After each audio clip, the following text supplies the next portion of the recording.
So after weeks of testimony before the House Intelligence Committee, where witness testimony included accusations that the president used the power of his office to withhold congressionally approved military aid and a White House meeting from Ukraine and its president, unless they publicly moved forward with an investigation against a political opponent of the president. While the Judiciary Committee offered President Trump and his attorneys an opportunity to participate this week, this 5-page letter from White House counsel to the committee declined that invitation, arguing that the hearings did not offer the president any semblance of a fair process. This was the president last week. The radical left Democrats are trying to rip our nation apart. First, it was the Russia hoax, total hoax. It was a failed overthrow attempt and the biggest fraud in the history of our country. And then you look, the Mueller deal, you remember that mess? They had nothing. 2 years, they spent $45 million.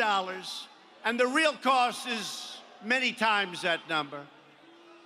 And now the same maniacs are pushing the deranged impeachment. Think of this, impeachment.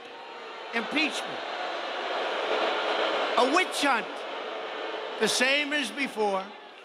And they're pushing that impeachment witch hunt, and a lot of bad things are happening to them. Because you see what's happening in the polls? Everybody said, that's really true. The White House decision comes as the Judiciary Committee shifts the focus of the impeachment inquiry from fact-finding to the consideration of possible charges against the president. The White House is advancing a new and dangerous theory, the crony privilege. It makes absolute immunity look good by comparison. Where are the limits? This is a cover-up, plain and simple.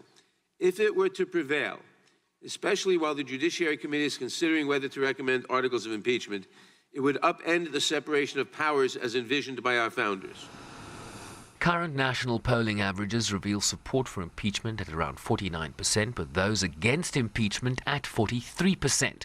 A divide on display in this congressional town hall,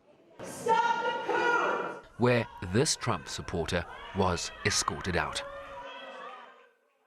It is clear as day that this country is divided. I spend every day that I am not in Washington, D.C., speaking to you all, and believe me, I'm well aware that as a consequence of what is happening, half of this community hates what's going on, half of this community loves what's going on, and we're constantly at each other's throats. As partisan politics continues to be a driving force on the unfolding impeachment process. Bringing it into the public with all of the witnesses who testified, I think brings a lot of valid evidence in. And now I want to see where everybody in the House, I want to see where they stand. I want to see where my congressman stands based off the evidence that we have heard from the people who have testified. They have not come up with a thing. There's no evidence of any wrongdoing, no quid pro quo. I don't know what they're looking for.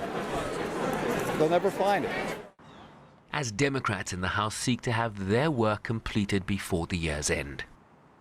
So 2 major things to look out for this week. First, the House Intelligence Committee's report summarizing their investigation.